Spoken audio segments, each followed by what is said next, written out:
সাত শ্রেণীর মানুষ বিচারের মাঠে বিশেষ ছায়াতলে থাকবে। তার এক শ্রেণীর মানুষ হচ্ছে ন্যায়পরায়ণ নেতা।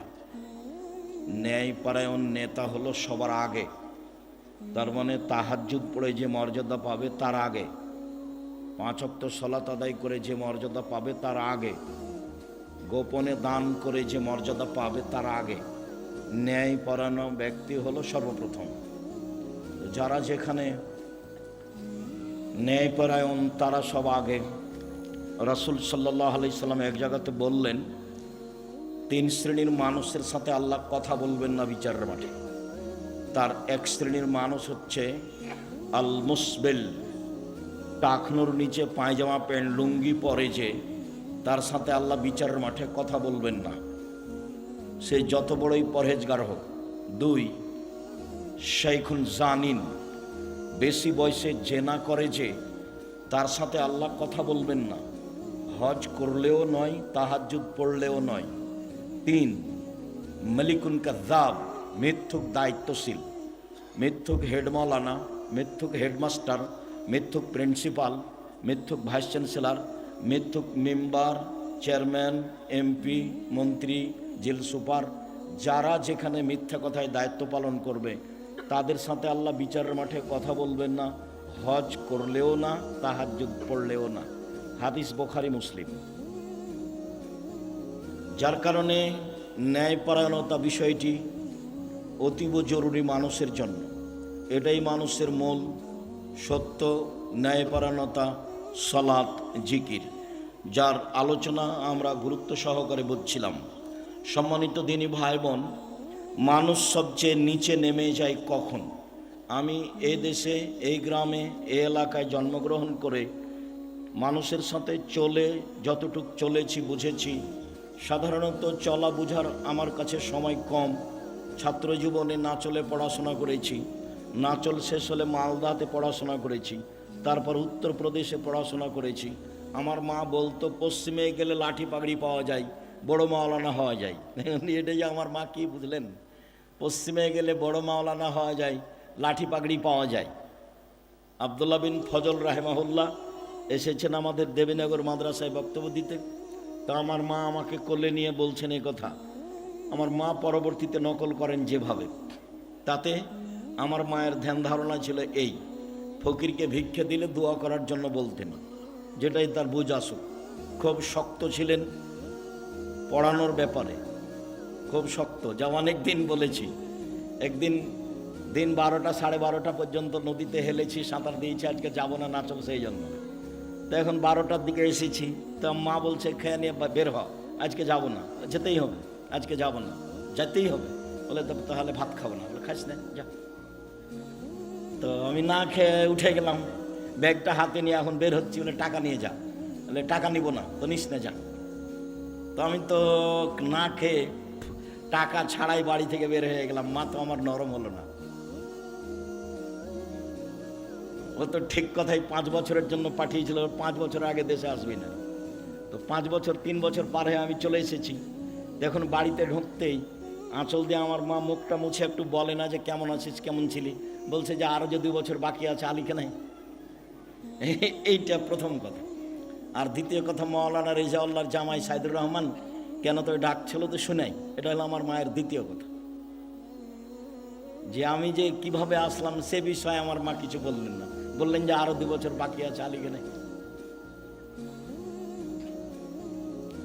সম্মানিত দিনী ভাই বোন, আমি জন্মভূমি হিসেবে আচরণ চালচলন খুব ভালো বুঝি, অন্যান্য জেলার বুঝি, পৃথিবীর বিভিন্ন দেশেরও পাড়াই মোটামুটি অবগত। দেশ বিদেশের পৃথিবীর বিভিন্ন দেশে ঘুরে আমি কিছুটা আঁচ করি চালচলন, দেশেরও করি, জন্মভূমিরও করি চালচলন। চলেন আজকের আলোচনায় চালচলনে বলতে যাই, পৃথিবীতে বিচারের মাঠে মানুষের পাপ নাকি ওজন হবে। এই ছেলে, ওই যে ওখানে মেয়েগুলো হইচই করছে, গল্প করছে, তোমরা শোনো না, যাও দেখো, যারা দায়িত্ব পালন করছে দেখো, ওর গল্প শুনতে এসেছি আমরা। তুমি মহিলা মানুষ একটু শরম করো না কেন, কথা বলো কেন? আর একজন যদি তোমার গায়ের উপরে মাথার উপরে চড়ে চলে যায়, তুমি মুখ খুলবা না? যাকো দেবীনগরের দিয়াড়ে বাস করে একবারে মানুষ অমানুষ হয়ে গেছো, পশু প্রাণী হয়ে গেছো। তুমি বেটি ছেলে মানুষ, মুখ খোলো কেন? মুখখান বন্ধ রাখো। তোমার জন্য এসেছি। জাতির যদি রাস্তাঘাট করে দিতে না পারি, জাতির যদি স্কুল কলেজ করে দিতে না পারি, জাতিকে চূড়ান্ত সঠিক ধর্ম দিতে পারবো ইনশাল্লাহ। ধর্মের ব্যাপারে জাতিকে ফাঁকি দিয়ে পরকাল হারাতে রাজি নই। এই জিম্মেদারি নিনি। 90 সাল থেকে বলে আসছি একই কথা, কোনো দিন কোনো ভাষা পরিবর্তন করা লাগেনি, এই ভাবি আছে।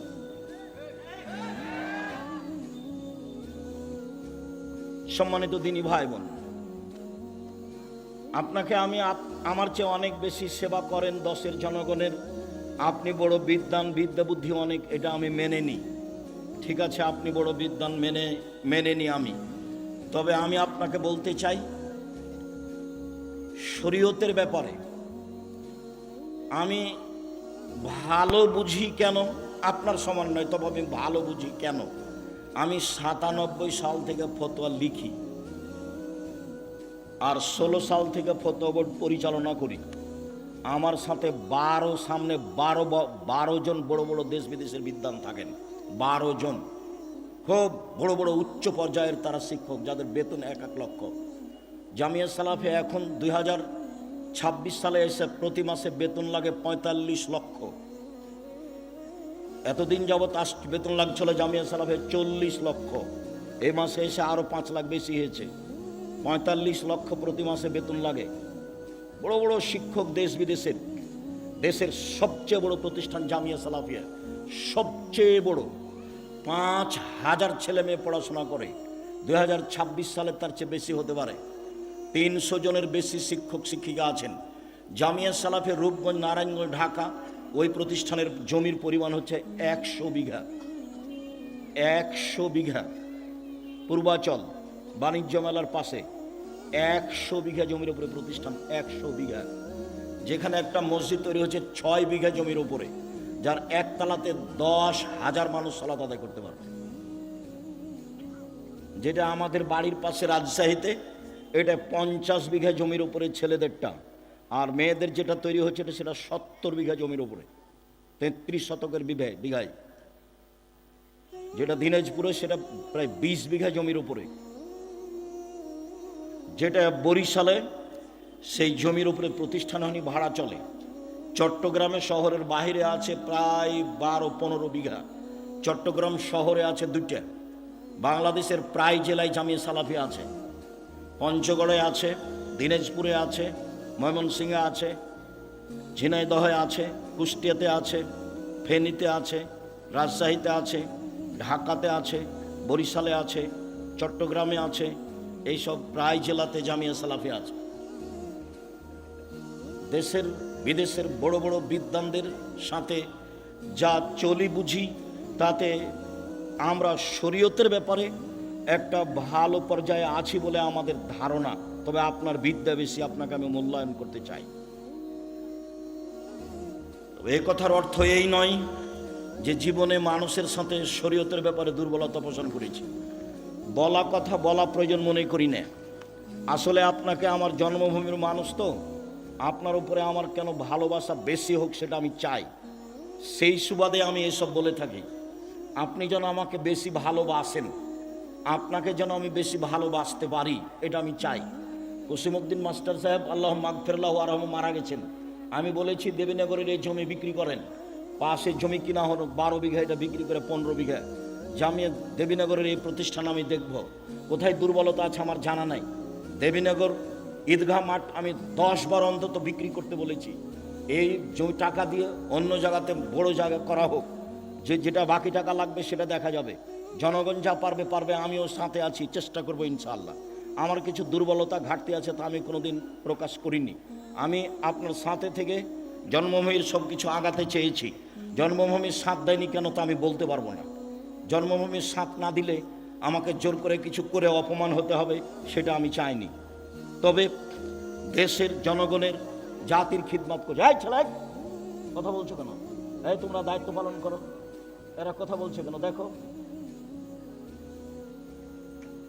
সম্মানিত দিনী ভাই বোন, এই ছেলে কে আছো এখানে? এটা খুলে নাও তো এটা। সম্মানিত দিনী ভাই বোন, আমি আপনার খুব কাছে থেকে শরীয়তের যেটা সঠিক পথ সেটা বলতে চাই,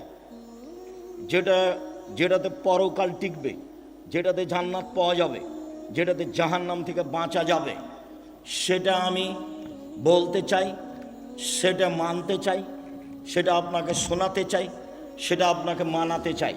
এতে আমার ব্যক্তিগত কোনো স্বার্থ নেই। আমি 90 সাল থেকে বক্তৃতা দিই। আজ কত বছর চলছে? 36 বছর চলছে। 36 বছর আমি কোনোদিন মানুষের কাছে পথ খরচ পাতেও চাইনি। তাতে আমি বক্তব্যে বলেছি, কেউ যদি কোনোদিন প্রমাণ করে দিতে পারে যে আব্দুর রাজ্জাক সাহেব পথ খরচ পাতেও চেয়েছিল, প্রমাণ হয়ে গেলে সেদিন থেকে আমি আব্দুর রাজ্জাক বিন ইউসুফ জাতির সামনে যাব না। মানুষের কাছে আমি কোনোদিন টাকা পয়সার কথা বলিনি, আমি ওই জিম্মেদারি পালন করি না। আলহামদুলিল্লাহ দেখি টাকা পয়সা সব পিছনে ঘুরে। আমি কোনোদিন কোনো কাজ পরিকল্পনা করে নিইনি। আমি পিস টিভিতে বক্তব্য দিতে গেছি, আমার পরিকল্পনায় নয়। রূপগঞ্জ, নারায়ণগঞ্জ, ঢাকায় 100 বিঘার প্রতিষ্ঠানে প্রতিষ্ঠান 100 বিঘা জমির উপরে, আমার পরিকল্পনাতে নয়। রাজশাহীতে ডাঙ্গিপাড়ায় আমার পরিকল্পনাতে নয়। মানুষ আমার উপরে জোর করে চাপিয়ে দিয়েছে। বুদ্ধি দিয়ে যদি রুজি হতো, আমি আব্দুর রাজ্জাক বিন ইউসুফ, আমার রুজি হতো না। আল্লাহ বুদ্ধি দিয়ে রুজি দেয় না, যাকে যেভাবে আল্লাহ ইচ্ছা করে তাকে সেভাবে রুজি দেয়। এটা আমার গ্রামবাসী বুঝে, আমার জন্মভূমির লোকেরা বুঝে, আমার ক্লাসমেটরা খুব ভালোই বুঝে। আব্দুল হাফিজ বলছে, আব্দুল হাফিজ ক্লাসমেট, আব্দুর রাজ্জাক, ওই যে তোদের গ্রামের রাস্তাটা নিয়ে ঝামেলা হচ্ছে, কি করা যায়? তো তুই এক কাজ কর, রাস্তা কর। যখন রাস্তা আমাদের বাড়ির সামনে আসবে তখন এভাবে ঢুকে যাবে, দিয়ে তখন এভাবে যাবে। যে তোর কেউ যদি মানা করে, কেউ মানা করবে না। আমার ভাগ্নি যদি মানা করে তো বুঝে না, তুই এটা কর না। আর যদি কারো কথা মানতে হয়, বলতে হয়, কে করবে, তাহলে এন্তাজ মেম্বার যেটা বলবে সেটা করিস। ও তো পাতাই পড়ি না, আমরা পাতাই পড়ি না। কোথায় গেল জমির আইল, আর কোথায় গেল জমি? আমার মা পছন্দ করতো না জমি জায়গায় হিসাব করা, আমরা পছন্দ করি না। আমি তো রাস্তাঘাটে ঘুরি চলি এইভাবে, দেউলিয়া। আর আমার ছোট ভাই বরিশাল মডেল কলেজের শিক্ষক। এমনি চলছে এভাবে, স্বাভাবিকভাবে। জীবন বিসর্জন করা আছে জামিয়া সালাফের জন্য। জাতির কাছে কোনোদিন নত হওয়া লাগেনি, খুব ভালো অবস্থায় দিন কাটছে। আমি এইগুলো বলে আপনাকে বলতে চাচ্ছি, আমি আপনার দিনী ভাই, আমি আপনার দিনী ছেলে। আপনি আমার মা, আপনি আমার চাচি, আপনি আমার বোন, আপনি আমার ভাই। আমার জন্ম এইখানে। আমি যেটা ভালো বুঝছি আপনাকে সেটা বুঝাতে চাই আন্তরিকভাবে। আপনি ধর্মের নামে কিছু করে পরকাল হারিয়ে দেন, সেটা আমি চাইনি। আপনি আমার দিনী বোন, হিংসা করে এদিকে চললেন, আব্দুর রাজ্জাক সাহেব আসছেন, তার বক্তব্য শুনে কি হবে? এই হিসাব আমি আপনার কাছে এটা চাইনি। আমি বলছি আপনি ভুল পথে আছেন, ভুল পথে আছেন, ভুল পথে আছেন। ওইটা পথ রাসূলের নয়, যেটা আপনি করছেন বোঝাচ্ছেন, ওটা রাসূলের পথ নয়। আমি 97 সাল থেকে ফতুয়াই লিখি, আর 88 আগস্টের 20 তারিখ রোজ বুধবার থেকে আমি শিক্ষক। সেদিন থেকে ক্লাসের উপরের মাদ্রাসার সবচেয়ে উপরের যেগুলো কেতাব সেগুলো আলহামদুলিল্লাহ আমি পড়াই। আমার কাছে বিদ্যা তেমন নেই, ভাঙাচুরা। যেভাবে আছে এভাবে সব জায়গায় যদি যাই, দেশ বিশে এভাবেই যাই। মানুষ এই লন্ডনের সফরে আমাকে বলছে যে ছোট্ট একটা গোপনের কথা বলেন তো, কি লুঙ্গিতে কোনো রহস্য আছে কি? না, কোনো লুঙ্গিতে কোনো রহস্য নেই। তা আপনি লন্ডনে এসেছেন লুঙ্গি পরে, বিমান থেকে নামছেন লুঙ্গি পরে ঘুরছেন, এটা কেমনে মানাই? এটাতে কোনো রহস্য আছে বলে? কোনো রহস্য না, আমাকে ভালো লাগে। কোনো পোশাক দিয়ে, কোনো কলা কৌশল দিয়ে আমি সম্মান কিনতে চাইনি। খুব বিশ্বাস কাজ করে, সম্মান উপরে আছে। বিশ্বাস করেন, বুদ্ধি দিয়ে যদি রুজি হতো, আমি আব্দুর রাজ্জাক বিন ইউসুফ তাহলে রুজি পেতাম না। রুজি বুদ্ধি দিয়ে হয় না, উপরে যেভাবে ফয়সালা করে রেখেছে সেভাবে রুজি হয়, এটা আমি বিশ্বাস করি। কৌশল দিয়ে রাজশাহী ডাঙ্গিপাড়ায় 50 বিঘা জমির উপরে প্রতিষ্ঠান হতে পারে না। মসজিদটা 90% জমির উপরে, ডাঙ্গিপাড়া রাজশাহীর মসজিদটা কত শতকের উপরে? 90%।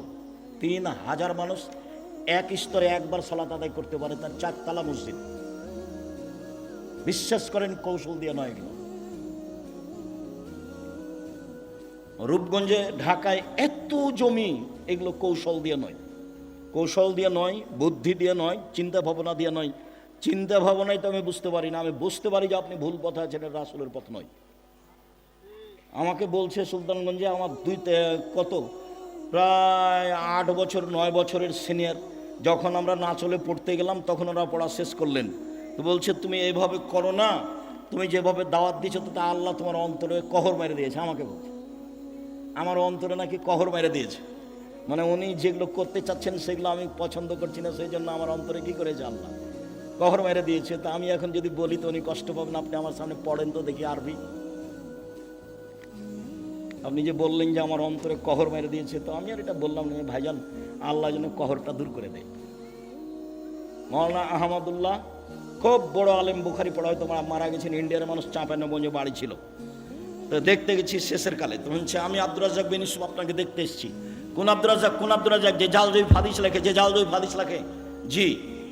তো হাদিস আবার জাল জয়ীফ হয় নাকি? হাদিস আবার জাল জয়ীফ হয় নাকি? হাদিস সব সহি, হাদিস সব সহি।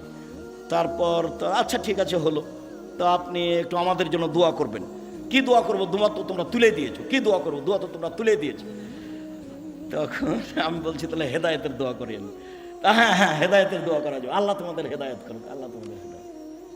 এখন কহর মেরে দিয়েছে, মুখের কথা উনি বললেন, কি করার আছে?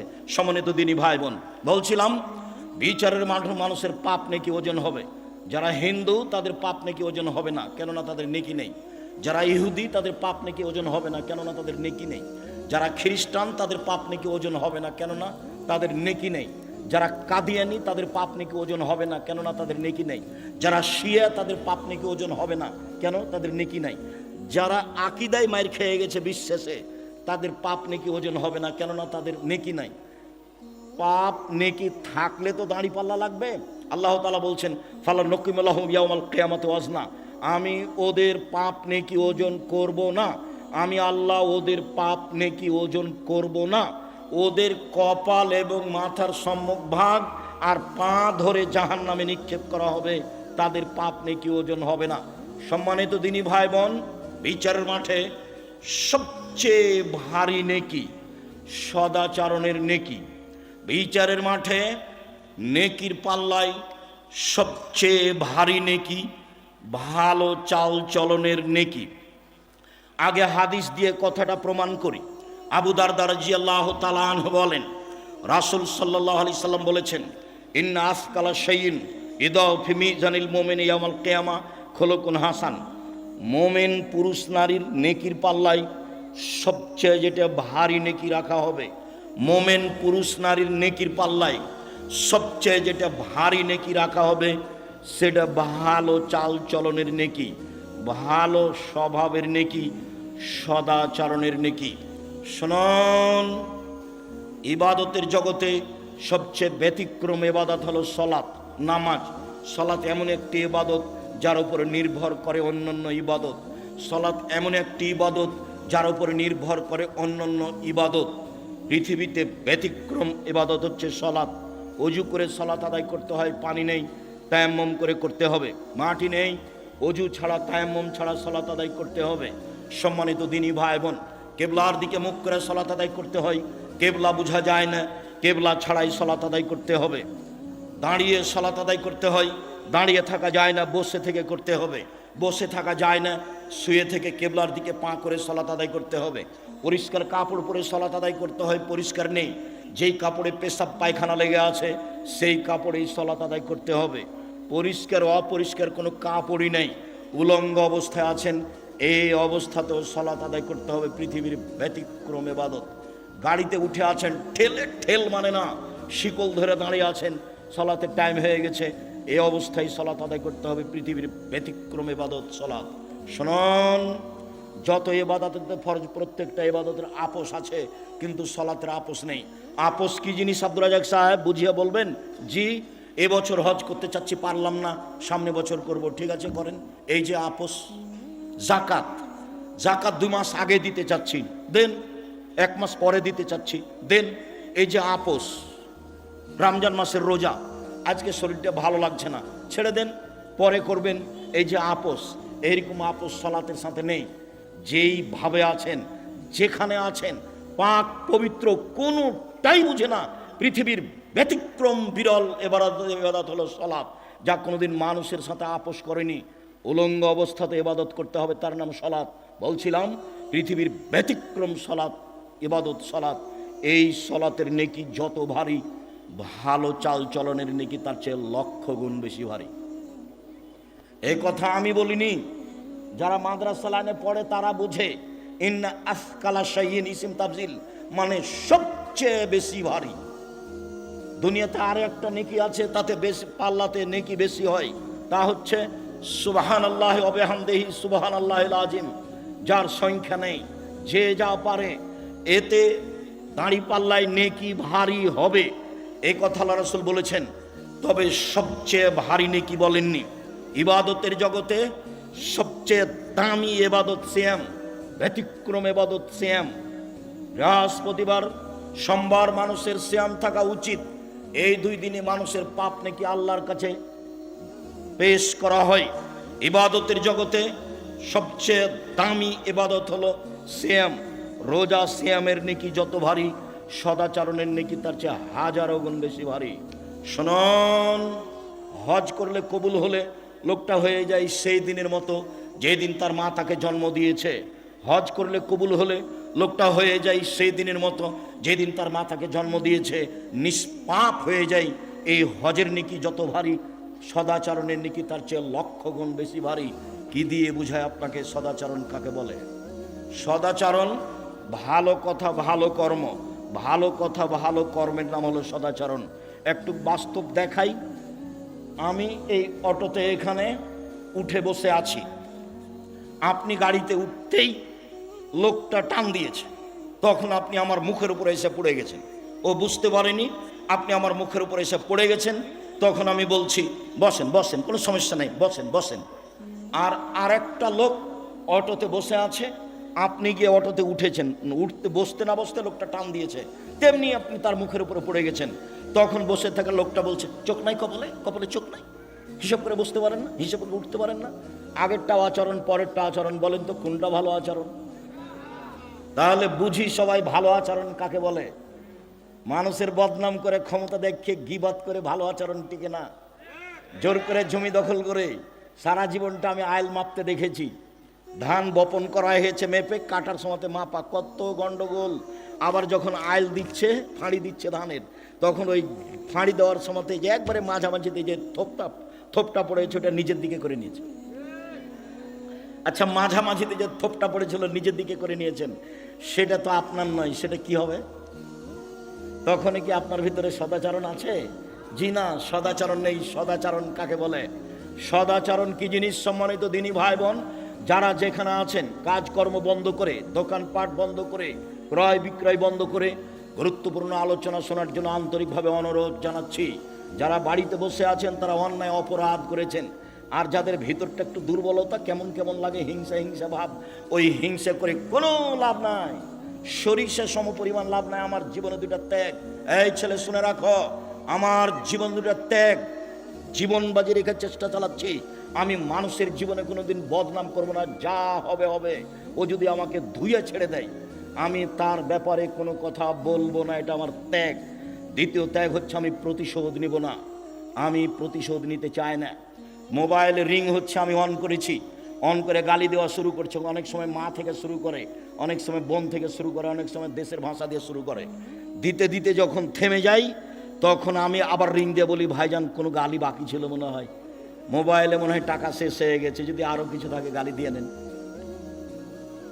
অথচ গালি আমার মা দিয়ে শুরু করেছে, আমি তার উত্তর দেওয়া প্রয়োজন মনে করিনি। ধুয়ে ছেড়ে দিলাম, আপনার নামটা আমি মুখে নিব না, যা হবে হবে। জীবনে কোনোদিন প্রতিশোধ নিব না। সিলেট সোনাম ফেন্সিগঞ্জের ওসি আমাকে বলছে, আব্দুর রাজ্জাক সাহেব সিগনেচার করেন না, মামলা আমি চালাবো, আপনার গাড়ি ভেঙে দেবে, গাড়িতে আঘাত করবে, মানে আমি ওসি, আমি আপনার মামলা চালাবো। আমি বলছি, ওসি সাহেব আমি মানুষের বিরুদ্ধে মামলা করি না, আমি মামলা করব না। আমি যদি মামলা করি তাহলে আমার মামলা ছোট হয়ে যাবে মানুষের। ও বিচার করতে পারে না? ওও তো বিচার করতে পারে, ও করুক, আমি তো তার ক্ষতি করিনি। সে গাড়িতে এসে আঘাত করবে কেন? আমার বাড়ি তার বাড়ির পাশে নয়। আমার জীবনে আমি কোনোদিন প্রতিশোধ নিই না কারো, আমার জীবনে আমি কোনোদিন কারো বারে মুখ খুলি না, খুলবো না, এটা আমার দৃঢ় প্রতিজ্ঞা। ও যদি আমাকে ধুয়ে ছেড়ে দেয়, তবে আপনাকে আমি বলছি, আপনি আমার দিনী ভাই, আপনি আমার দিনী বোন, আপনি ভুল পথে আছেন, এটা আমার চূড়ান্ত ভিতরে কাজ করে। আমি একদিন নয়, 2 দিন নয়, বহুদিন একই কথা বলেছি আপনাকে সত্য পথে নিয়ে আসার জন্য। আমার গ্রামের আবু ভাই মারা গেছেন, আমার মুখের উপরে বলছে আজকে যে ও তাফসির করলো না, এই তাফসির তোরা জানিস না। বলে কি তাফসির করলো? আরে তোরা ওই তাফসিরই জানিস না। বলেন কি করলে একটু বলবেন তো, কি তাফসির করলো? ওই তাফসিরই তো জানিস না, তোকে কি বলবো? বলেন কিছু। তখন বলছে যে শোন, মুফাসসির সাহেব বলছেন যে আদম আলাইহিস সালাম হাত বাড়ালেন, সুন্দরী নারীর গায়ে হাত দিবেন। ফেরেশতা বলছেন থামেন। আদম আলাইহিস সালাম বলছেন কেন? ফেরেশতা বলছেন মোহর দিতে হবে। আদম আলাইহিস সালাম বলছেন মোহর আবার কি? তখন ফেরেশতা বলছেন মুহাম্মদ সাল্লাল্লাহু আলাইহি সাল্লামের উপরে 1000 বার দুরূদ পড়ে দিতে হবে। দুঃখিত, পৃথিবীতে সবচেয়ে বড় শিক্ষিত মানুষ হলেন আদম আলাইহিস সালাম। আল্লাহ বলছেন আদমকে আমি সব কিছু শিখিয়ে দিয়েছি। পৃথিবীর ইতিহাসে আদমের চেয়ে বড় শিক্ষিত মানুষ কিয়ামত পর্যন্ত কে জন্ম নিবেও না। আমাদের নবীর চেয়ে 1000 গুণ বেশি বিদ্যা তিনি রাখতেন আদম আলাইহিস সালাম। আল্লাহ বলছেন আমি সব বিদ্যা আদমকে শিখিয়ে দিয়েছি। যিনি সব বিদ্যা রাখতেন, নিজের বউ কিভাবে হালাল করতে হবে সেটাই তিনি জানতেন না। বুঝতে পারেননি কথা? একেবারে ডাহা। আমি আমার চাচাতো ভাইয়ের মুখের উপরে বললাম শুনেন, মুফাসসিরকে 80 160 লাঠি পিটাতে হবে। সাধারণ মানুষ মিথ্যা কথা বললে অপবাদ লাগালে তার জন্য 80 লাঠি, আর নবীর উপরে অপবাদ লাগালে তার জন্য 80 160 লাঠি পিটাতে হবে। তুমি আমার ভাই, তুমি আমার ভাতিজা, তুমি এদেশের ছেলে। তুমি চোখ দেখিয়ে ভিতরে হিংসা রেখে উল্টা মুখে চলে সফল হতে পারবে না। তুমি মনে রেখো, আমি আব্দুর রাজ্জাক বিন ইউসুফ তোমার গ্রামের মানুষ আমি বলছি। সম্মানিত দিনী ভাই বোন, চলেন এবার দেখি সদাচরণ কাকে বলে। একজন সাহাবী বলেন, সাহাবীগণ আল্লাহর নবীকে জিজ্ঞাসা করলেন, আল্লাহর নবী মা খায়রু মাতিল ইনসান, মানুষকে যে আল্লাহর নিয়ামত দিয়েছেন তার সবচেয়ে উত্তম কোনটি? 2 হাত আল্লাহর নিয়ামত, 1 হাত নেই যার, তাকে জিজ্ঞাসা করলে বোঝা যাবে 1 হাতের দাম কতটুকু। 2 পায়ের 1 পা নেই যার, তাকে জিজ্ঞাসা করলে বোঝা যাবে নিয়ামত পা কেমন। যত আল্লাহ নিয়ামত দিয়েছে মানুষকে, বাড়ি গাড়ি স্ত্রী আহাল পরিবার, তার সবচেয়ে উত্তম নিয়ামত হলো সদাচরণ। তার সবচেয়ে উত্তম নিয়ামত হলো সদাচরণ। ভালো চাল চলন আছে যার, সবকিছু আছে তার। আব্দুল্লাহ ইবনে আমর রাদিয়াল্লাহু তাআলা আনহু বলেন, রাসূল সাল্লাল্লাহু আলাইহি সাল্লাম বলেছেন, পৃথিবীর মানুষ শুনে রেখো, 4টে জিনিস আছে যার, সবকিছু আছে তার। 4টে জিনিস আছে যার, ইহকাল আছে তার, পরকাল আছে তার। পৃথিবীর মানুষ শুনে রেখো, 4টে জিনিস আছে যার, সবকিছু আছে তার, ইহকাল আছে তার, পরকাল আছে তার। 1 হিফজ আমানাতিন, আমানতের রক্ষা। ক্লাস 10-এ পড়ো তুমি, 50 জন ছাত্র টাকা উঠিয়ে 2 জন ছাত্রকে চাঁপাইনবাবগঞ্জ পাঠানো হয়েছে উপহার কেনার জন্য। উপহারের দাম ছিল 500 টাকা। ওরা 100 টাকার নাস্তা করেছে। নাস্তা করে ওই 100 টাকা এই 500-র মধ্যে লাগিয়ে দিয়ে ওই জিনিসগুলির দাম 600 টাকা করেছে। বলেন তো তার কাছে কি আমানত রক্ষা পেয়েছে?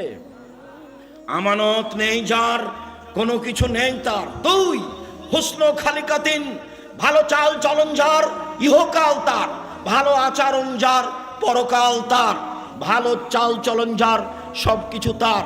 3 সিদক হাদিসিন, সত্য কথা যার, সবকিছু তার। 4 ইফাতুন ফি তুমাতিন, বৈধ রুজি যার, সবকিছু তার, ইহকাল তার, পরকাল তার। সম্মানিত দিনী ভাই বোন, বলছিলাম সদাচরণ। নওয়াস ইবনে সামান রাদিয়াল্লাহু তাআলা আনহু বলেন, একদা আমি আল্লাহ রাসূলকে জিজ্ঞাসা করলাম, আল্লাহর নবী মাল বিররু আল ইসম, পাপ কাকে বলে, নেকি কাকে বলে একটু বলেন। আল্লাহর নবী বলেন, তো পাপ কাকে বলে, নেকি কাকে বলে? আপনি একটু ভালো করে বুঝেন। জিজ্ঞাসা হচ্ছে পাপ কি জিনিস আর নেকি কি জিনিস। আল্লাহ রাসূল উত্তরে বললেন, আল বিররু হুসনুল খুলুক, নেকি হলো ভালো চাল চলন। কই, তিনি তো বললেন না নেকি হলো হজ, তিনি তো বললেন না নেকি হলো তাহাজ্জুদ, তিনি তো বললেন না নেকি হলো সিয়াম রোজা, জিজ্ঞাসা করা হলো আল্লাহর নবী, নেকি কি জিনিস? আল্লাহর নবী উত্তরে বললেন, ভালো চাল চলন হলো নেকি। নেকি বলতে ভালো চাল চলনকে বোঝানো হয়। সম্মানিত দিনী ভাই বোন, সদাচরণ এমন একটা জিনিস যা দিয়ে সবচেয়ে দামি জান্নাত পাওয়া যায়। সদাচরণ এমন একটা জিনিস যা দিয়ে সবচেয়ে দামি জান্নাত পাওয়া যায়। এই ছেলে, বসো, একটু ধৈর্যের পরিচয় দাও। গাড়ি অ্যাক্সিডেন্ট হয়েছিল, এই কথাই ঠিক। গাড়ির বাস্তবতা খুবই খারাপ। ড্রাইভার খুব জোরে গাড়ি চালাচ্ছিল, সময়ে পৌঁছিবে সেজন্য। হঠাৎ করে হাইওয়ে রাস্তাতে বাম দিক থেকে একটা লোক হয়তোবা খেয়াল করেনি নাকি, বাম দিক থেকে ডান দিকে গেছে। যেই সময়ে গেছে 2-3 সেকেন্ডের মধ্যে গাড়ি যে তার সাথে ধাক্কা লেগেছে। গাড়ি ধাক্কা লেগে গাড়ির বড় ধরনের ক্ষতি হয়েছে। এই পর্যন্ত আল্লাহ একেবারে নিরাপদে রেখেছেন।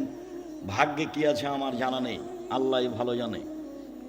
আল্লাহর লাখো শুকরিয়া আদায় করি, সিজদা করে শুকরিয়া আদায় করি। আমার জন্মভূমিতে আমি আসতে পেরেছি। কালকে যা ঘটনা ছিল তাতে আসার কোনো পরিবেশ ছিল না। আমি তোমার শুকরিয়া আদায় করি। সর্বশক্তিমান তুমি, তোমাকে আমি বিশ্বাস করি। তুমি সর্বশক্তিমান, ইন্নাকা আলা কুল্লি শাইইন কাদির, তুমি সব কিছু করতে পারো, এটা আমি বিশ্বাস করি। আমি আব্দুর রাজ্জাক বিন ইউসুফ, আমার বিদ্যা বুদ্ধি দিয়ে আমি কোনো কাজ করি না, তোমার বিশেষ রহমতে কাজ করি, এটা আমার বিশ্বাস কাজ করে। 2013 সালের 24শে আগস্ট রোজ মঙ্গলবার 11টার সময় জামিয়া সালাফি হাঁটাবো, বীর হাঁটাবো, রূপগঞ্জ, নারায়ণগঞ্জ, ঢাকা। কাঁঠাল গাছের নিচে বলেছিলাম আমার হাতে টাকা নেই, এ কথাও সত্য। এখানে প্রতিষ্ঠান গড়বে, এ কথাও সত্য। গড়বেই গড়বে, কীভাবে গড়বে তা আমি জানি না, নিশ্চিত গড়বে, অবধারিত গড়বে, গড়বেই গড়বে, ইনশাআল্লাহ গড়বে। সেই প্রতিষ্ঠান অবস্থান করে 100 বিঘা জমির উপরে। কাজে আমি খুব বিশ্বাস করি তোমার রহমতে বেঁচে আছি। তোমার কাছে জোরালো দাবি রাখছি, ভুল ত্রুটি দিয়ে যেন জামিয়া সালাফের ক্ষতি না হয়। তুমি আমার একটা কথা শোনো, তুমি জামিয়া সালাফিকে কবুল করো, যা দিয়ে জাতি তোমাকে চিনবে, যা দিয়ে জাতি তোমাকে মানবে। আমার ভুল ত্রুটির কারণে জামিয়া সালাফের ক্ষতি করো না। তুমি আমার একটা কথা শোনো, আমার মনে বড় সাধ, এই দেশের ছেলে মেয়ে জামিয়া সালাফের মাধ্যমে বাংলা, ইংরেজি, আরবি উন্নত মানের শিক্ষা অর্জন করে জাতির বিরুদ্ধে লড়বে, মুখে কলমে মিডিয়ায়। সেইভাবে দিন কাটাচ্ছি। জামিয়া সালাফিয়ার সাথে 110টি মাদ্রাসার সম্পর্ক আছে। জামিয়া সালাফের অধীনে এখন 700 মক্তব চলে। কতটি? 700। তেঁতুলিয়া থেকে টেকনাফ পর্যন্ত মক্তব চালার জন্য জামিয়া সালাফের সিদ্ধান্ত নিয়েছে। 2 বছরের মধ্যে 700 মক্তব চলে। 16 থেকে 20,000 পত্রিকা ছাপে। আল ইতেসাম অনলাইন, আল ইতেসাম টিভি আছে, পত্রিকা আছে, কিশলয় পত্রিকা আছে, সালাফে মাজাল্লা পত্রিকা, আরবি পত্রিকা আছে, মাকতাবাতুস সালাফ আছে। কত দিনের খিদমতের ব্যবস্থা আছে জামিয়া সালাফে। এতিম অসহায়দের লালন পালনের ব্যবস্থা আছে। এই জন্য আল্লাহকে বলছি আমার ভুল ত্রুটির জন্য জামিয়া সালাফিয়ার জন্য ক্ষতি না হয়। আর আমি জেনে শুনে সজ্ঞানে কোনো ভুল ত্রুটি করতে রাজি নই। যদি করে ফেলি তুমি আমাকে মাফ করো। আমি একজন সাধারণ মানুষ, তোমার দরবারে ক্ষমা ভিক্ষে চাই। তুমি বড় ক্ষমাশীল, তুমি বড় দয়াশীল। আমি বড় অপরাধী, আমি বড় গুনাহগার। তোমার দরবারে ক্ষমা ভিক্ষে চাই, তোমার দরবারে তাকওয়া সম্মান ভিক্ষে চাই। তুমি কবুল করো। তুমি কবুল করলে কেউ ঠেকাতে পারে না। আল্লাহুম্মা লা মানিয়া লিমা আতাইতা ওয়ালা মুতিয়া লিমা মানাতা। তুমি যা দিবে তা কেউ ঠেকাতে পারে না, তুমি যা দিবে না কেউ তা দিতে পারে না। এইভাবেই তোমাকে বিশ্বাস করি। তোমার নবী মুহাম্মদ সাল্লাল্লাহু আলাইহি ওয়াসাল্লাম যেভাবে বলেছেন। সম্মানিত দিনী ভাই বোন, সদাচরণে সবচেয়ে দামি জান্নাত পাওয়া যায়। আবু মুসা আশআরী রাদিয়াল্লাহু তাআলা আনহু বলেন, একদা আল্লাহর নবী বললেন, ইন্না ফিল জান্নাতি লা গোরাফ, জান্নাতে কতগুলি ঘর রয়েছে। এত উন্নত মানের ঘর, যার বাহির থেকে ভেতর দেখা যায়, ভেতর থেকে বাহির দেখা যায়, খালি টপ টপ টপ টপ করছে, ঝকঝক ঝকঝক করছে, খুব উন্নত মানের পদার্থ দিয়ে তৈরি। সাহাবীগণ বলছেন, আল্লাহ নবী, লেমান হাজেহি, এত দামি ঘর কে পাবে? আল্লাহ রাসূল বললেন, লেমান আলানাল কালামা, যার চালচরণ ভালো, যার স্বভাব ভালো, সেই এই জান্নাত পাবে। হাদিস বুখারী মুসলিম। কি দিয়ে আপনাকে আমি বুঝাই সম্মানিত দিনী ভাই বোন, সদাচরণ যার, সবচেয়ে দামি জান্নাত তার। আরও আপনাকে বলি, ভালো চালচলন দিয়ে জান্নাতুল ফেরদাউস পাওয়া যায়। দুনিয়াতে এমন কোনো আমল নেই যে আমল দিয়ে সরাসরি জান্নাতুল ফেরদাউস পাওয়া যাবে। 8টি জান্নাতের 8টি দরজার সবচেয়ে দামি জান্নাত, সবচেয়ে দামি দরজা হচ্ছে জান্নাতুল ফেরদাউসের। রাসূল সাল্লাল্লাহু আলাইহি ওয়াসাল্লাম একদা বলছেন, পৃথিবীর মানুষ শুনে রেখো, আনা যাইবুন বিবাইতিন লেমান তারাকাল মেরাহা ওয়াইন কানা মুহিক্কান। কেউ যদি তর্ক ছেড়ে দেয় সত্য হলেও, এই টিস্যুটা দিয়ে তো, কেউ যদি তর্ক ছেড়ে দেয় সত্য হলেও, হ্যাঁ আব্দুর রাজ্জাক সাহেব এটা বলেছেন, আরে না এটা বলেছেন, আরে না এটা বলেছেন, তখন যদি আপনি বলতে পারেন আসসালামু আলাইকুম আমি গেলাম, আমি আপনার সাথে তর্ক করতে রাজি নই। মুহাম্মদ সাল্লাল্লাহু আলাইহি সাল্লাম বলেন, যে ব্যক্তি সত্য হলেও তর্ক ছেড়ে দিবে, আমি মুহাম্মদ সাল্লাল্লাহু আলাইহি সাল্লাম তাকে একটা জান্নাতে ঘর নিয়ে দিব। তিনি বলেন, পৃথিবীর মানুষ শুনে রেখো, হবে বাইতিন রাবাজিল জান্নাহ লেমান তারাকাল কিযবা ওয়াইন কানা মাজেহা। মজাক করে হলেও যদি কেউ মিথ্যে না বলে, মজাক করে হলেও যদি কেউ মিথ্যে না বলে, আমি মুহাম্মদ সাল্লাল্লাহু আলাইহি সাল্লাম তাকে জান্নাতে একটা ঘর নিয়ে দিব। তিনি বললেন, পৃথিবীর মানুষ শুনে রেখো, ওয়া আলাল জান্নাহ লিমান হাসানা খুলুকাহু। যে তার চাল চলনকে ভালো করলো, যার স্বভাব ভালো, যার সদাচরণ রয়েছে, আমি মুহাম্মদ সাল্লাল্লাহু আলাইহি সাল্লাম তাকে জান্নাতুল ফেরদাউস নিয়ে দিব। সম্মানিত দিনী ভাই বোন, জান্নাতুল ফেরদাউস পাওয়া যাবে এমন কোনো আমল দুনিয়াতে নেই। তা সালাত হোক, তা হজ হোক, তা যাকাত হোক, তা তাহাজ্জুদ হোক, তা তাসবিহ তাহলিল জিকির আজকার হোক, এমন কোনো ইবাদত নেই যার বিনিময়ে সরাসরি জান্নাতুল ফেরদাউস পাওয়া যেতে পারে। একটাই ইবাদত, তা হচ্ছে সদাচরণ। সদাচরণ দিয়ে আপনি জান্নাতুল ফেরদাউস পাবেন। আবু হুরায়রা রাদিয়াল্লাহু তাআলা আনহু বলেন, রাসূল সাল্লাল্লাহু আলাইহি সাল্লাম বলেছেন, পৃথিবীর মানুষ শুনে রেখো, জান্নাতুল ফেরদাউস সদাচরণ দিয়ে বড় বড় 2টি নেকি একসাথে হয়। পৃথিবীর মানুষ শুনে রেখো, সদাচরণ দিয়ে বড় বড় 2টি নেকি একসাথে হয়। এক, নিয়মিত তাহাজ্জুদ পড়লে যত নেকি হয়, সদাচরণ দিয়ে তত নেকি হয়। 2, নিয়মিত নফল সিয়াম রোজা থেকে যত নেকি হয়, সদাচরণ দিয়ে তত নেকি হয়।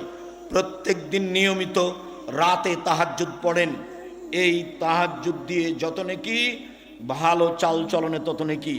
2, বৃহস্পতিবার সোমবার সিয়াম থাকেন, প্রতি মাসে 3 দিন রোজা থাকেন, মুহররমের 2 দিন রোজা থাকেন, আরাফার 1 দিন রোজা থাকেন, শাওয়ালের 7 দিন 6 দিন রোজা থাকেন, যুলহিজ্জার 9 দিন রোজা থাকেন, প্রতি মাসে 3 দিন রোজা থাকেন। এত রোজা থেকে যত নেকি হয়, সদাচরণে তত নেকি হয়। একসাথে 2টি আমলের নেকি সদাচরণে হয়। 2, রাসূল সাল্লাল্লাহু আলাইহি সাল্লাম বলেন, সদাচরণ দিয়ে একসাথে 3টি আমলের নেকি হয়। 1, আল্লাহর পথে জিহাদ করে যত নেকি হয়। 2, তাহাজ্জুদ পড়ে যত নেকি হয়। 3, নিয়মিত সিয়াম থেকে যত নেকি হয়। 3টে আমলে যত নেকি হয়, সদাচরণে তত নেকি হয়। কি দিয়ে বুঝায় আপনাকে আমি সদাচরণ কাকে বলে?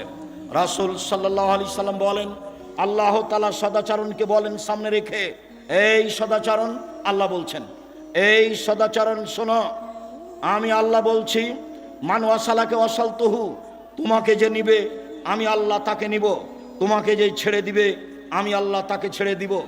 যার সদাচরণ নেই তার আল্লাহ নেই, যার ভালো চাল চলন নেই তার আল্লাহ নেই। আয়েশা রাদিয়াল্লাহু তাআলা আনহা বলেন, রাসূল সাল্লাল্লাহু আলাইহি সাল্লাম বলেছেন, সদাচরণ আল্লাহর আরশ ধরে এইভাবে ঝুলন্ত আছে। সদাচরণ আল্লাহর আরশ ধরে এইভাবে ঝুলন্ত অবস্থায় বলে। সদাচরণ নিজে বলছেন, সদাচরণ কথা বলতে পারে। আমি সদাচরণ বলছি, মান ওয়াসালানি ওয়াসালাহুল্লাহ, আমাকে যে নিবে আল্লাহ তাকে নিবেন। ওমান কাতানি কাতাহুল্লাহ, আমি সদাচরণ, আমাকে যে ছেড়ে দিবে আল্লাহ তাকে ছেড়ে দিবেন। সম্মানিত দিনী ভাই বোন, রাসূল সাল্লাল্লাহু আলাইহি সাল্লাম বলেন, আল মুমিন কাল বুনিয়ান ইয়াসুদ্দু বাযুহু বাযান, সারা পৃথিবীর মুমিন পুরুষ নারী প্রাসাদের মতো। এ দেখেন আল্লাহ রাসূল দেখাচ্ছেন, এই যে আঙ্গুলগুলি আঙ্গুলের ভিতরে ঢুকলো, এইভাবে নির্বাচনে এক ভাই আওয়ামী লীগ আর এক ভাই বিএনপি বা অন্য দলের যদি বুঝতে পারে যে বিপদে পড়েছে, তাহলে বলে ঠিক হয়েছে, ঠিক হয়েছে, উচিত হয়েছে, স্বভাব যেমন তেমন ঠিকই হয়েছে। সেদিন ঝগড়ায়, আমাদের গ্রামের অনেক দিন আগের ঘটনা, 2 ভাই ঝগড়া লেগেছে। ঝগড়া লেগে এক ভাই বলছে, শোন রে, আমি তো বোরিং চলে যাব, আমার ভাগটা এমন একজনের কাছে দিয়ে যাব যে তোকে গুতাতে পারে। সদাচরণ কবে বিদায় নিয়েছে? আমাদের গ্রাম ঘরের মহিলারা যখন ঝগড়া লেগে যায় তখন একবারে বস্তির ভাষায় সবচেয়ে নিম্ন ভাষায় ঝগড়া করে। ঝগড়া যখন শেষ হয়ে যায় তখন মহিলাটা বলে, দেখ জানটা একবারে মনের স্বাদ মিটিয়ে বলেছি, মনের স্বাদ মিটিয়ে বলেছি। তখন তার কাছে সদাচরণ আছে, ওই তাহাজ্জুদ দিয়ে লাভ হবে না, ওই হজ দিয়ে লাভ হবে না। ঢং ঢং করে গ্রামে ঘুরে বেড়িয়ে মানুষের সাথে ঝগড়াঝাঁটি করে সদাচরণ নিজে থেকে বিদায় করে দিয়ে জান্নাত পাওয়া সহজ নয়। সম্মানিত দিনী ভাই বোন, রাসূল সাল্লাল্লাহু আলাইহি ওয়াসাল্লাম বলেন, আল মুমিনুনা কারাজুলিন ওয়াহিদ, সারা পৃথিবীর মানুষ একজন, সারা পৃথিবীর মানুষ একজন। ইনিস্তাকরা সহু ইস্তাকা কুল্লহু, মাথায় ব্যথা হলে সম্পূর্ণ শরীরে ব্যথা বুঝতে পারে, চোখে ব্যথা হলে সম্পূর্ণ শরীরে ব্যথা বুঝতে পারে। আমি বিপদে পড়েছি, আপনিও বিপদে পড়বেন, আমার পাশে এসে বলবেন কি হয়েছে, ডাক্তার লাগবে, অ্যাম্বুলেন্স লাগবে, অটো নিয়ে আসবো, এরই নাম হলো সদাচরণ। আপনি যদি বলেন ঠিক হয়েছে, আবার যদি খুশি হয়ে গরু জবাই করেন তাহলে তো আরো উল্টা কথা হয়ে গেল। আমার চোখের সামনে একজন পরাজয় হয়েছে, তো আরেকজন গরু জবাই করলো, এটা আমার চোখের সামনের ঘটনা। কবে সদাচরণ বিদায় নিয়েছে? দলীয় দাপটে ক্ষমতা দেখিয়ে জুলুমবাজি করে, অন্যায় অবিরাজ করে, লুটতরাজ করে, রাহাজানি করে, মানুষকে অপমান করে, মানুষকে জেল হাজতে দিয়ে তাহাজ্জুদ পড়ে কোনো লাভ নেই। সম্মানিত দিনী ভাই বোন, আলোচনা লম্বা ছিল, আজকের জন্য এই পর্যন্ত বলে বলছি, সম্মানিত দিনী ভাই বোন, আপনি দাপট দেখিয়ে মানুষকে অপমান করে, মানুষকে খাটো করে তাহাজ্জুদ পড়ে জান্নাত কিনার হিসাব করিয়েন না। এই ছেলে শোনো, তোমাকে বলছি, আজকে সিদ্ধান্ত নাও, কোনোদিন প্রতিশোধ নেব না, কারো যা হবে হবে, কোনোদিন কারো বদনাম করব না, যা হবে হবে। একটু সিদ্ধান্ত নেও না। আমাকে জিজ্ঞাসা করো, আমি তো বেঁচে আছি, বিশ্বাস করো আমি কোনোদিন কারো ব্যাপারে কোনো কথা বলি না, আমি তো বেঁচে আছি, কোনো সমস্যা আমি বুঝতে পারি না, বরং মনে হচ্ছে যে খুব ভালো পথে আছি এবং ভালো অবস্থায় আছি। সম্মানিত দিনী ভাই বোন, সকল দিনী ভাই বোনকে সদাচরণের উপরে বিস্তারিত আলোচনা টিভি থেকে, ইউটিউব থেকে নিয়ে দেখার জন্য অনুরোধ জানিয়ে যেসব বই পুস্তকগুলি আমাদের আছে সেগুলি সংগ্রহ করার অনুরোধ জানাচ্ছি। বিশেষভাবে উপদেশ বই, বিশেষভাবে আব্দুল্লাহর এই বই যেটা বলে গেল আল্লাহর পথে যাত্রা, সকল দিনী ভাই বোনকে আমি আমাদের আলোচনাগুলি মেনে যেটা সত্য সেটাকে মূল্যায়ন করার অনুরোধ জানিয়ে, আন্তরিকভাবে অনুরোধ জানিয়ে সকলের জন্য দোয়া কামনা করি। কয়েকটা জিজ্ঞাসা, হ্যাঁ পড়ো।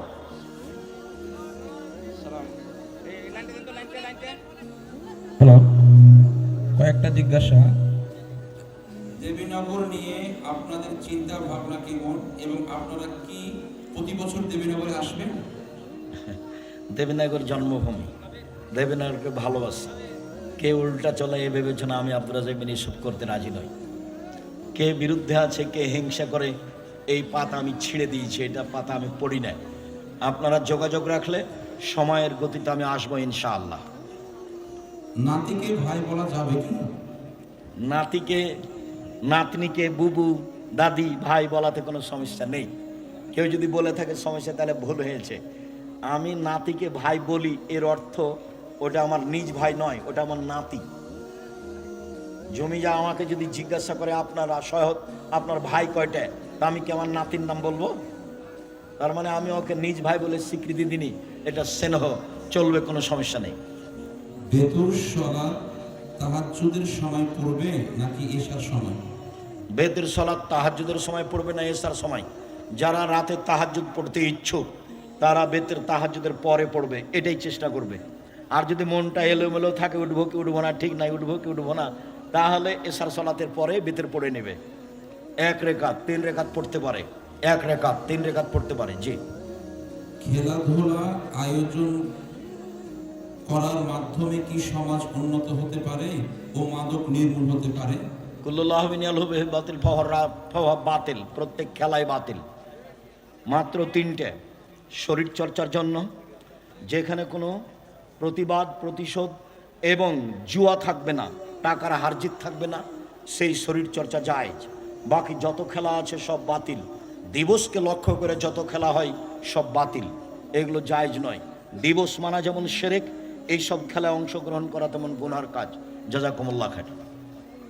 ক্রিকেট খেলায় আর্থিক সহযোগিতাকারী ও সাপোর্টকারীদের ব্যাপারে জানতে চাই। ক্রিকেট খেলাও জায়েজ নয়, শরীর চর্চার জন্য চাই যখন টাকার হারজিত নেই। আর যখন টাকার হারজিত আছে তখন এটা হারাম, তখন এটা জুয়া। 4 শ্রেণীর মানুষ জান্নাতে যাবে না। তার 1 শ্রেণীর মানুষ যারা জুয়াতে অংশগ্রহণ করে, যারা জুয়াতে সাহায্য করে, যারা জান্নাতে যাবে না। টাকার হারজিতে যা খেলা হয়, যেটা খেলা হয় সেটাই জুয়া। সাবধান। ফুটবল, ক্রিকেট, আন্তর্জাতিক খেলা যখন হয় তখন সেটা একবারে কি ওটাকে বলে, প্রজেক্টর লাগিয়ে দেখা তো বহুদূরের কথা, আর গল্প যেখানে চলে সেখানে বসে থাকা হারাম। ও দিন থেকে বলছি, 3 শ্রেণীর মানুষ পাপী, বড় পাপী। তার 1 শ্রেণীর মানুষ কেউ যদি কাউকে বলে আসো জুয়া খেলি, খেলেনি, খালি বলেছে আসো খেলি, তাহলে তাকে কাফারা দিতে হবে। 10 জন ফকিরকে 100 কেজি করে চাউল দিতে হবে। খেলেনি, খালি বলেছে আসো খেলি, খালি বলেছে, এই জন্য 10 জন ফকিরকে 100 কেজি করে চাউল দিতে হবে, তার নাম জুয়া। সাবধান। আমার জন্মভূমি এটা, তোমরা ছেলেরা খুব সতর্ক থাকো। খারাপটা খারাপই, মোবাইলের ভালোটা নিও না। মোবাইল বাদ দিয়ে ভালো করে পড়াশোনা করো, খুব শক্তভাবে পড়াশোনা করো। আমি তো রাত 2টায় ঘুমাবো, 9টার সময় বাবুর্চি দরজা বন্ধ করে শুয়ে গেল, তখন আমি ভাবছি ওরে সুবহানাল্লাহ, 9টায় ঘুমিয়ে যাওয়া যে কত সুবিধা, কত যে স্বাদ। এখনো রাত 2টায়, রাত 2টা না বাজলে আমি ঘুমাবো না। এটা খুব ত্যাগ ছিল ছাত্র জীবনে। রাত 2টা বাজবে তখন ঘুমাবো। চেষ্টা চালাতে কম করিনি, আমাদের মেধা দুর্বল তো, সেই জন্য ছেঁচড়া মেচড়া করে আছে। চলো। আমি একজন স্কুল পড়ুয়া শিক্ষার্থী। আমার জাতীয় সঙ্গীত না গাইলে আমাদের বাধ্যতা করে। আমি জানি জাতীয় সঙ্গীত গাওয়া শিরক, এখন আমার করণীয় কি? জাতীয় সঙ্গীত শিরক। ঠাকুর বাঙালিদের শত্রু, ঠাকুর মুসলমানের শত্রু, ঠাকুর জাতির শত্রু, ঠাকুর ঢাকা বিশ্ববিদ্যালয়ের শত্রু। ঠাকুর ভারত, বাংলাদেশ, পাকিস্তানের মুসলমান যখন ইংরেজদের হাতে নির্যাতিত, তখন ঠাকুর লন্ডনে মুছ পাকায়। সেই ঠাকুরের গান শিরকি গান আমার ছেলে মেয়ে বলবে, এটা অসম্ভব হতে পারে না। আমার দেহের সংস্থাকালীন আমি ঠাকুরের গান মানব না, মানিনি, ছেলে মেয়েকে বলতে দিব না, দেখি কতদিন ঠিক থাকতে পারি। এটা হতে পারে না। ঠাকুর বলে ও কালিমা তোমার আকাশ, ও কালিমা তোমার বাতাস। আমি বলেছি ঠাকুরের বাবার আকাশ, আজ থেকে 30 বছর আগে বলেছি। তাই সিলেক্ট কোর্টে আমার নামে, আমার বিরুদ্ধে মামলা হলো মানহানির, 5,000 কোটি টাকা মানহানির মামলা, 5,000 কোটি টাকা। আব্দুর রাজ্জাক বিন ইউসুফ